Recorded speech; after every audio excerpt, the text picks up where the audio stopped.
سلام و درودی به خدمت همه دوستان و همراهان عزیز. یک کورس آموزشی داریم در بخش PLC های میتسوبیشی سری FX و CPU FX CPU.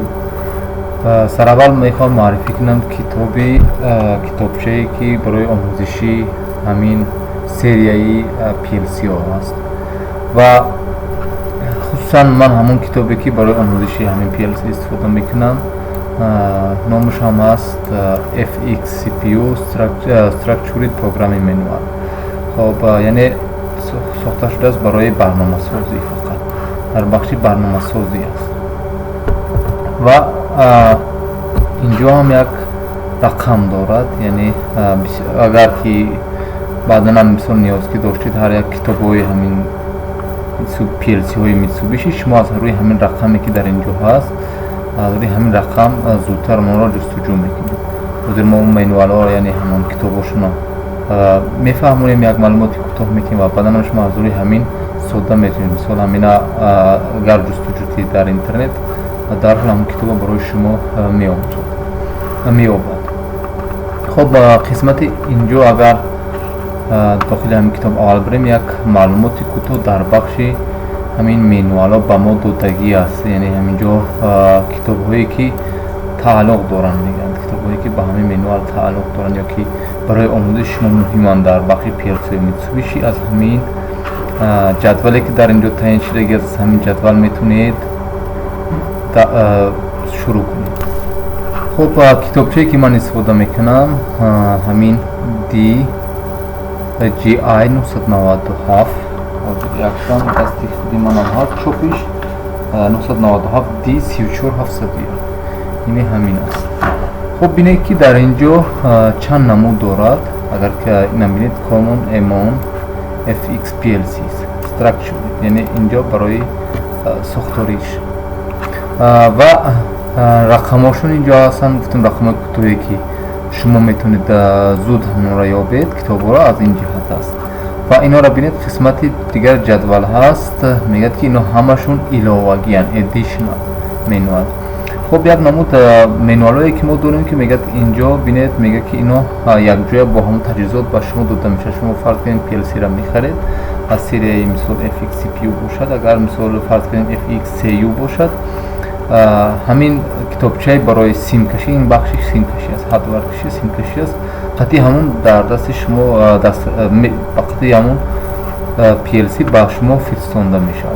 بخش ادیشنال مینوال اینا همشون کتابی هستن که شما میتونید اونا را از کتابخانه همین PLC میتسوبیشی دریافت کنید.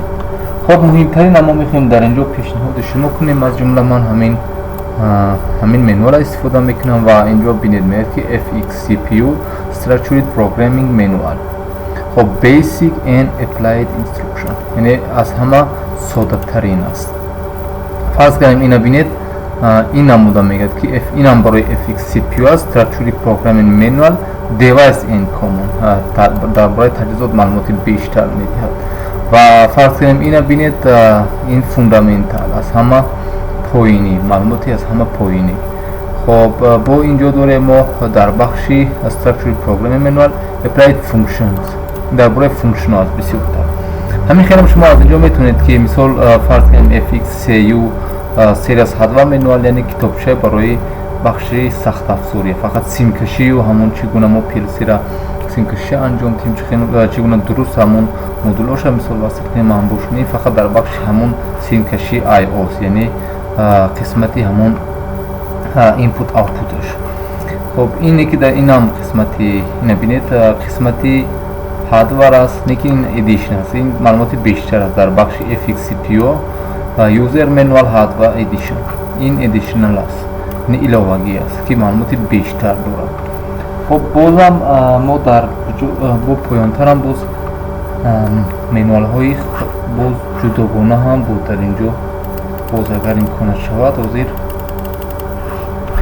فرض کردیم شما قسمتی میتسوبیشی را اگر PLC مشاهده کنید بسیار مینوال های دقیق دارد. خوب این کتابوش طراحی کردگی است، خصوصا برای من خیلی مخصوص شدن برای خواندن. همش هم دسته‌بندی شدگی است бастагӣ ба барномасозӣ, бастагӣ ба забони барномасозӣ, бастагӣ ба навъи PLC, бастагӣ ба модулҳои шумо, фарз кунед модули аналог аст ё ки бахши иртибот аст, communication аст, ё ки бахши бигем пулс аст барои идора кунӣ сервомоторҳо, степермоторҳо ва ҳамашон ҳам менуалҳошон, китобчашон ҳамашон алоҳидагӣ аст. фарз кунед инҷо мегӯяд ки шумо агар бахши PLC бошад метавонед ки аз ино истифода кунед. Ин барои серияи FXCS аст дар инҷо. аммо барои барномасозӣ бошад мегӯяд ки шумо метавонед аз ино истифода кунед. хоб боз инҷа қисмати агар комилан бинед мегӯяд ки барои FXC агар بیشتر کنیم باز خوبتر مشخص میشه. سری FX CS FX G و همین خیلی FX خصوصا PLC من FX است. CUC این برای قسمت آنالوگ کنترل ادیشن، برای مدل های آنالوگ است. چگونه اون رو ما کنترل کنیم؟ نمونه مدل های آنالوگ هم اینجا آوردگی است. ورودی خروجی های آنالوگ، این سیگنال های همون 420 میلی آمپر و 0.10 ولت است.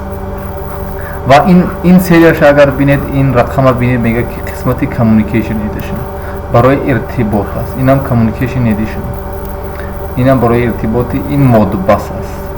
این فقط برای ارتباط، داتا کامیونیکیشن برای معلومات فرستادن، اما این برای شبکه مود بس است. این برای بخشی پوزیشن کنترل، یعنی همون گفتیم که برای دارکنی سروماتورها و استیپرماتورها در برای پولس دادن از همین منوال استفاده میکنید. در همین همه قسمت هایی که در از اینجا هست فرض کنید بود اینجا بینید در سری 2N FX1N 1S همشون هم در همین جدول کاملا مشخص شدگی هستند و گفتیم که من هم خصوصا از همین منوالی که FX CPU Structured Programming Manual Basic and Applied Instruction استفاده میکنیم و همین هم تدریجا میریم آموزش از همین کتابچه آغاز میکنیم و این بینید 838 صفحه است.